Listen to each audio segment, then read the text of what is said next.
सभापती महोदय, सन्मान्य सदस्यांनी विचारलेला प्रश्न खरं म्हणजे काही दिवसापूर्वी 93 ची सूचना आली होती आणि हाच उत्तर याच सभागृहात मला द्यावं लागलं.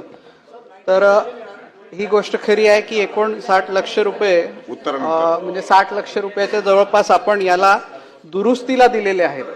तर त्याचं डिसेंबर 2026 पर्यंत आपल्याला पूर्ण काम करायचं आहे.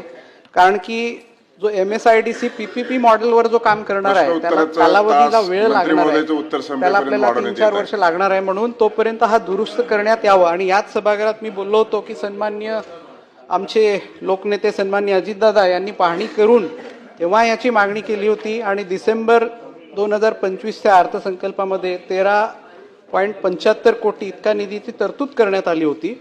आता पोलीस परवानगी असेल किंवा ट्रॅफिक कंट्रोलचा विषय असेल त्याच्यामुळे हा कामाला थोडंसं विलंब होतोय. कारण की हा 10%-12% आज काम झालेलं आहे तिथे.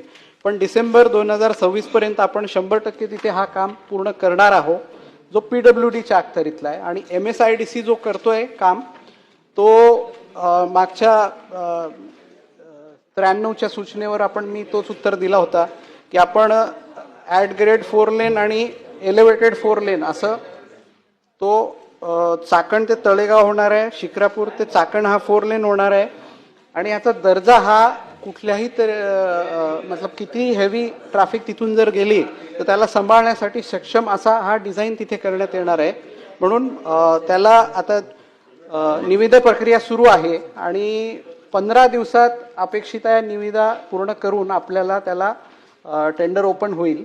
आणि MSIDCला परवानगीला थोडंसं वेळ लागतो. म्हणून प्रत्यक्षात 5 ते 6 महिन्यानंतर आपल्याला काम तिथे चालू होईल या संदर्भात. धन्यवाद.